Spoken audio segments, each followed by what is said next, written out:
kokį emodžiuką, žinai. Du emodžiai sėdi. Nes būdavo tiesiog nėra kada, neturi kada, visur bėgte. Pliusas yra tas, kad ultra bėgikams nereikia skaičiuoti kasnių tikrai. Taip. Tarsi vėl jinai čia atvažiavo, kažkam vietą užėmė. Tol, kol tu klausai savo kūno, kaip tu jautiesi, tol tų traumų ir neturi. Kai daug bėgi, tai sustoti labai sunku. Puikiai tai suprantu.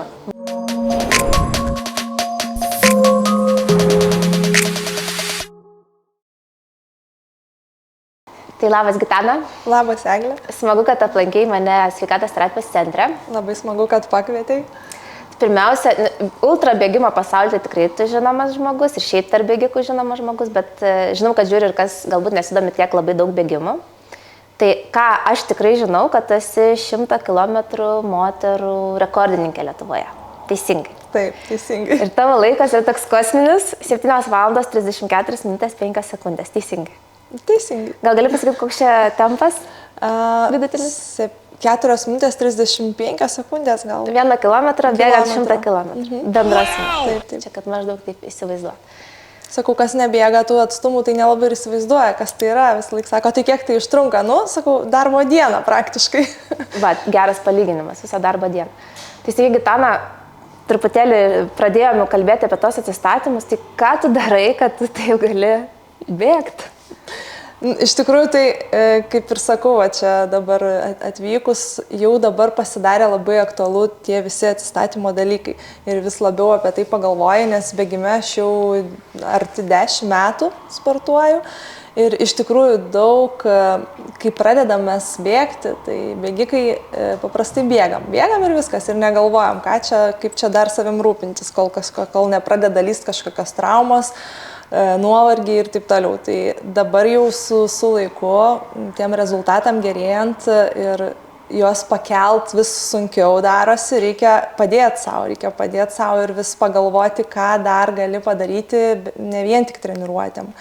Tai taip palaipsniui atsirado namuose ir masažo visos priemonės, ten volai, ten tie šautuvai, kamuoliukai ir taip toliau, nes būdavo tiesiog nėra kada, neturi kada, visur bėgte ir atrodo tos pagalbinės priemonės tarsi lieka kažkur, tarsi joms nebelieka laiko. Tai... O naudoji? Nes pas mane irgi viskas yra namuose. Ja, aš iš tikrųjų anksčiau būdavo ten ar laimi kažkur varžybose ir vos ne iškart, čia gulės nenaudosiu, kam nors ten už pusę kainos parduodi, perleidi. O paskutiniu metu tai jau supratau, kad reikia visgi, kad ypatingai ultrom ruošiantis didelėms krūvėms esant raumenis labai užkali ir tai padeda. Tai bent kartą per savaitgalį stengiuosi prasivaluoti, po savaitgalio sunkesnių treniruočių stengiuosi panaudoti. Tai jau kažką tokio įjungiau. Aišku, labai gerai būtų masažai reguliariai. Tai tie masažai irgi labai pastebi kineziterapeutai, kai ateini kartą per 3 mėnesius prieš kokias rimtesnės varžybas ir tau viskas skauda, ką ten paspaudžia, sako, matau, kad nereguliariai lankaisi. Tai šiti dalykai irgi. Tai taip, tie atsistatymai svarbus iš tikrųjų yra ir kuo labiau savo padedi, tuo efektyviau gali tas treniruotės paskui pasidaryti ir geriau pasiruošti varžyboms. Bandžius šaltą dušą? Bandžius ir šaltą dušą ir reketę. Tai bandžius tas veikia, kaip aš sakau, kaip adrenalino kiekis didelis. Tai mes žiemą būdavo bėgiam aplink lampėdžius, apsukam ratuką ir lendam į tą šaltą vandenį. Tai labai iš pradžių žiūrėjau, taip, tai šalta, baisu, bet po to po kelių kartų išlendi toks visas užsiturbinės. Tai tas adrenalino kiekis jautiesi super, iš tikrųjų, išlipi ir nori dar, tai tas labai gerai. Ir atsistatymui žinau, kad labai gerai raumenims. Ypatingai sportininkai mėgsta tas šalčio procedūras, tai galėsi pabandyti šalčio vonę, ne ledo vonę, šalčio vonę. Irgi toks, kaip sako, ir smegenim, ir raumenim, ir atsistatymui, ir pasiruošimui prieš. Aš prieš varžybas padėlį, kai važiuoju, tai kartais įlendu į vonę. Ir visa tokia daug energijos, atrodo, kad nežinai, kur dėtis. Labai bus smagu pabandyti, nes kaip tik sekmadienį jau visai čia pat Kauno maratonas, tai tie raumenys vis tiek vienaip ar kitaip pavargę nuo tų treniruočių ir visą laiką ant įtampos. Tai tas šalčio vonios turėtų truputį atpalaiduoti, tikiuosi, kad suveiks gerai. Tai papasako, Gitana, kaip atrodo tavo diena, kasdienė diena? Ultra bėgikės kasdienė diena. Ultra bėgikė tai ir bėga labai. Ir tiesioginė, ir netiesioginė prasme. Tai labai intensyvios tos dienos, nes aš ne tik sportuoju, dirbu ir daug visko veiki. Tai kaip atsikeli ryte, tai visą dieną non-stop kažką darai. Darbas, treniruotės po darbo, dar ir mokslai prisidėjo papildomai. Dabar mokaus truputį, kas su treneriavimu susiję. Mes grupakės šiuo metu. Lietuvos sporto universitete. Ir atrodo viską turi į tą pačią dieną sukišti, tai ten pietų pertrauką tu klausai paskaitą, ten bėgi ilgesnį kokį krosą bėgimą, klausai vėl kokių nors paskaitų įrašus, o dar ir šeima, tai dar ir namais reikia pasirūpinti, tai iš tikrųjų tiek pripratus prie to tempo, nuolatinio, ištisinio, tai kartais jau vakare atsiguliu, viskas jau diena baigėsi. Ir nieko nesinori, tik pailsėti. Taip, tai sudėtinga, iš tikrųjų tas krūvis, daug kas turbūt dabar taip gyvenam tokiais tempais, kada neturi, kada atsikvėpti. Tai. Tikrai taip, jeigu nebėgimas, tai turbūt būtų kažkas kito, nes turbūt tai yra asmenybiniai, aš galvoju, dalykai. Ir aš taip pagalvoju, pabandyk įsivaizduoti, jeigu nebūtų bėgimo tavo gyvenime, kas tu būtum šiandien? Aš sakau, nelabai įsivaizduoju, aš vis laik sakau gyvenime, kuo daugiau darai, tuo daugiau suspėjai.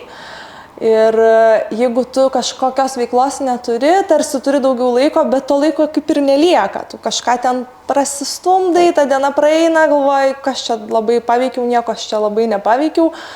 Ir supranti, kad vis tiek ta disciplina, kai tu turi daug labai veiklų, tu taip susidėlioji viską vieną paskui kitą ir tikrai daug dalykų suspėjai.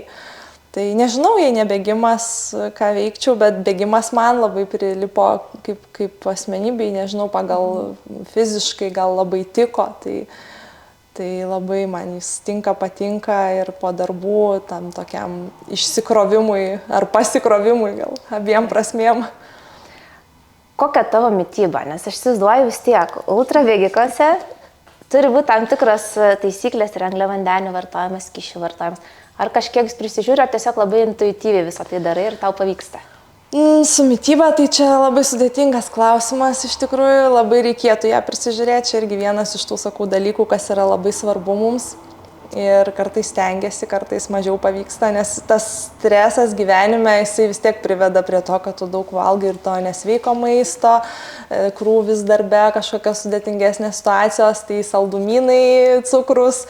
Tai to cukraus ir šiaip bėgant labai nori organizmas, reikia, jį aišku reikėtų keisti geresniais pakaitalais ir tikrai būdavo, jeigu turiu daugiau laiko, tai pati mėgstu gaminti, mėgstu žiūrėti, ką ten sveikiau, kuo pakeisti, bet kai to laiko nėra, tai jinai taip truputį nuvažiuoja į šoną. Pliusas yra tas, kad ultra bėgikams nereikia skaičiuoti kąsnių tikrai. Taip. Čia vienas iš tų tokių. Vienas iš tų privalumų, kai gali valgyti tikrai daug ir nejaučiu jokio diskomforto tame, tai tas yra gerai. Bet su maistu, aš iš tikrųjų toks mėsaėdis gal labiau, negalėčiau atsisakyti. Aš kažkada bandžiau keto mitybą, tai man kaip ir tiko visai, nes aš, sakau, mėsą labai mėgstu ir valgau kasdien, tai vegetarė negalėčiau būti. Bet vis tiek visos tos dietos yra tam tikri kraštutinumai. Tai tu negali visą ilgą laiką kažką daryti, tai turi žiūrėti, kad tas racionas būtų pilnavertis visų produktų. Tai taip kažkaip ir stengiuosi žiūrėti. Aš galvoju, kad ir ultra bėgimai yra tam tikri kraštutinumai pas žmogų gyvenime. Tai turbūt kiekvienas iš mūsų pasirenkam tam tikrus dalykus, tengiamės išbalansuoti. Ir aišku, aš taip įsivaizduoju, kad yra mėgėjai ir yra profesionalai. Ir ta riba tarp mėgėjų ir profesionalo kartais tokia mažutė, kad šiais laikais neatskirsi. Vis tiek, manau, kad tu esi prie profesionalų jau žmogus, priskirčiau tave. Kaip tu manai, kuo skiriasi mėgėjiškai, kas bėgioja ultra ir profesionaliai? Galbūt ar skiriasi iš viso, Arba kaip turėtų skirtis? Gerai atsakai, kad labai ta plona riba ir sunku įvertinti iš tikrųjų, nes būna mėgėjų, kurie tikrai daug labai, vėlgi, kas yra mėgėjas, kas tas profesionalas. Aš sakau, jeigu jau tu labai turi intensyvų treniruočių režimą, daug treniruojasi, ruošiesi varžybom ir juose dalyvauji, tu jau esi profesionalas. Tai galbūt pas mus dabar tų varžybų daug įvairių renginių, jeigu ten kažkokiam miestelį bėgi, tai gal dar nesiskaitai profesionalas, bet jau jeigu dalyvauji tarptautinio lygio varžybose, tai taip, jau esi arčiau tų profesionalų. Aš kaip vis laik juokdavausi, sakau, nelaikau aš savęs profesionalu, kol esu dirbantis žmogus ir tas bėgimas yra tarsi hobis. Bet jau kai važiuoji ir Europos čempionatus su trail bėgimais, to pačiu 100 km bėgimų buvom, tai jau galima taip sakyti, taip. O aš dabar pagalvojau, nes susiduri su diskriminacija kartais atvažiavus į varžybas, kaip sakai, kokio ten miestelio, ir, oi, ką čia ta Gitana veikia, taigi jinai profas. Nebūna taip? Nes aš esu girdėjus, kad būna. Būna, iš tikrųjų, bet aš gal nelabai kreipiu dėmesį, daug labai visur dalyvaudavau ir toks tarsi jau būdavo ten ar kokia Lietuvos bėgimo taurė, man jinai tokia, aš su jau užaugus ir visur norėdavosi vien tam, kad tiesiog pabūt su tais žmonėm ir visur važiuodavau. Dabar jau truputį mažiau, nes tarp tų jau svarbesnių startų jau ir laiko mažiau lieka, nebeturi. Tai atsisijoja natūraliai kažkaip tam tikros mažesnės varžybos. Tai gal ir būdavo tokio, tarsi vėl jinai čia atvažiavo, kažkam vietą užėmė. Ar turėjus kažkokių traumų rimtesnių per tą 10 metų laikotarpis vis tiek yra nemažas, plus taip pakankamai greitai tuos ilgus nuotolius iššuoliavai? Ne, pradėjai gal nuo 5-10, bet neužsibuvai. Gal atsimenu, dar kartu bėgiojom tos pačius 5-10. 2016, gal dar metais 2014. O paskui labai greitai tu nuėjai tas ilgesnės. Neužteko? Gal neužteko, jo, iš tikrųjų, turbūt gal 2016 pradėjau ir pradžiai 5-10 km, jų taip vis daug, paskui vis noris pabandyti, tada pusmaratonis, maratonas.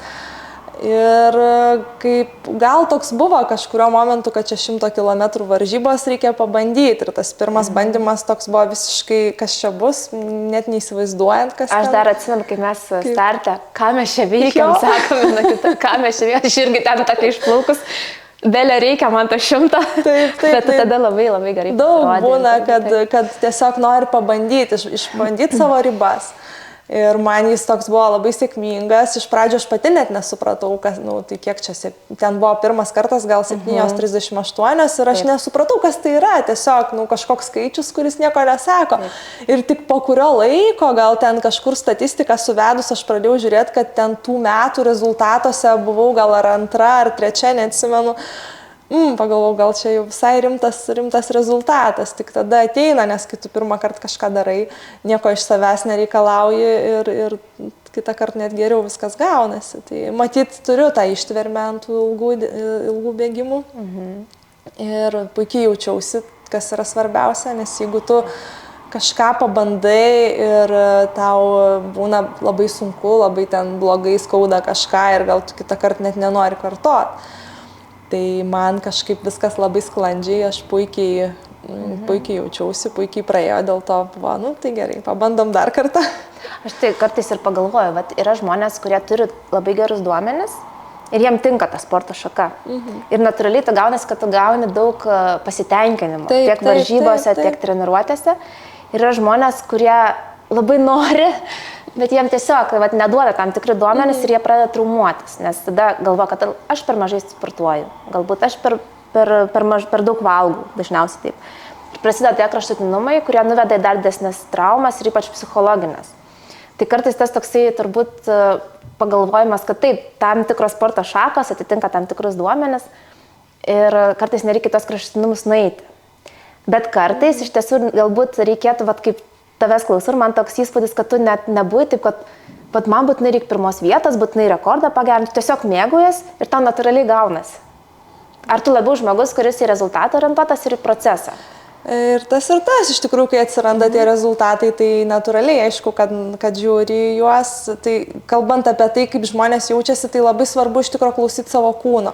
Nedaryti, kad bėgsiu tiek, kiek ten bėga kitas, nes čia taip reikia, nereikia, kiekvienam individualiai. Tai dar taip trumpai grįžtant apie traumas kalbėjai, tai tol, kol tu klausai savo kūno, kaip tu jautiesi, tol tų traumų ir neturi. Ir aš ilgą laiką labai jų ir neturėjau. Tai man pirma trauma išlindo visai neseniai, pernai metais po sezono Achilo sausgyslės uždegimas buvo.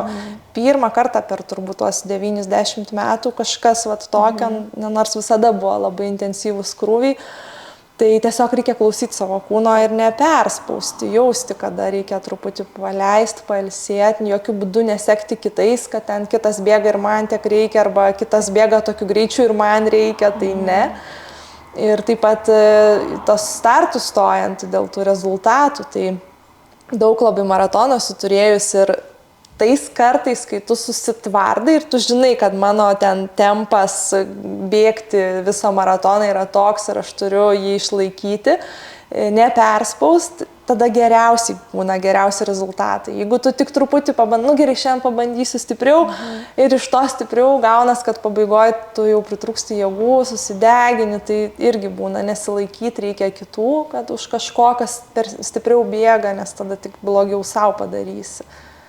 Tai realiai su traumom, realiai tik viena trauma išlinsta, ne? Kai truputėlį turbūt irgi gal padidinai labai daug kažko, ne? Jo, iš tikrųjų toks buvo dviprasmiškas, aš lyg bandžiau nurašyti ant batelių, nes padariau tokią klaidą su naujais bateliais maratoną bėgau, ten prabėgus gal tik 10 km su jais, kas 10 km atrodo tiko, viskas gerai, o maratonui buvo man jie per kieti, labai stipriai kaliau kulną. Bet gal ne vien tas, nes ten buvo tiesiog galas sezono ir krūva varžybų, ten vos ne kas savaitę didelio intensyvumo ir ten po maratono dar 100 km ant viršaus treilo Kuršių nerijos. Ir tas viskas susidėjo matyt, kad jau truputį neatlaikė. O realiai atsistatymo priemonės tik tai valiukas? Jo, ir tada supratau, kad taip, kad reikalinga, tada jau vaikščiau tas visas kineziterapijas, pratimus dariau, kad jau, nes buvo labai sunku. Tas porą mėnesių, kai tu jau, nes pas mane nebūna sezono, kad vasaros, ten poilsis, toks jis nuolatinis, ištisinis, ten pailsi po vasaros sezono porą savaičių ir jau vėl kažkas. Tai taip ir buvo, lyg spalis turėjau užsibaigti Kuršių nerijos treilų, tada ten porą savaičių pailsėti ir turėjau pradėti ruoštis Gran Canarijos vasarį startui labai rimtam ir gavos, kad iš to stipraus reikalo pradėti stipriai ruoštis. Man užsitęsė tas Achilo sausgyslės reikalas ne porą savaičių. Tai teko pailsėti daug ilgiau ir buvo labai sunku psichologiškai, nes tu esi pripratęs visada judėti, bėgti, turėti tas geras treniruotės ir tu išbėgi ir tau skauda, tu negali, turi dirbti su tais pratimais, tai sudėtingi labai mėnesiai buvo psichologiškai, kai tu žinai, kad tau reikia ruoštis, tavo laikas senka, tas startas artėja, o tu negali, tai toksai sunku. Kai daug bėgi, tai sustoti labai sunku. Puikiai tai suprantu. Man ypač tas spaudimas, kad tu nieko negali daryti, nes ten kažkokia trauma, o tavo startas artėja, tu savo kažkokius lūkesčius įsikėlus, dar jau kažkas iš aplinkos tų lūkesčių turi, tai toks spaudimas ir paskui jeigu dar nesigauna, tai toks ir psichologiškai kerta, ir fiziškai. Jo, bet iš kitos pusės, vėlgi, paprasti daktarai su sportininkais nedirbantis, tai jų labai paprastas atsakymas – nebėk.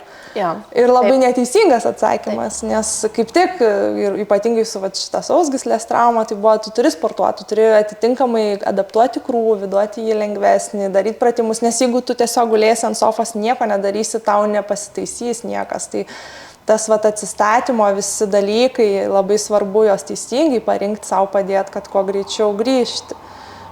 Tai tas toks nebėgti, tai neatsakymas. Čia labai dažnas, iš tiesų, iš medikų pačių, kad tai tiesiog nedaryk to. Jau skausmas signalizuoja tai, kad tau negali.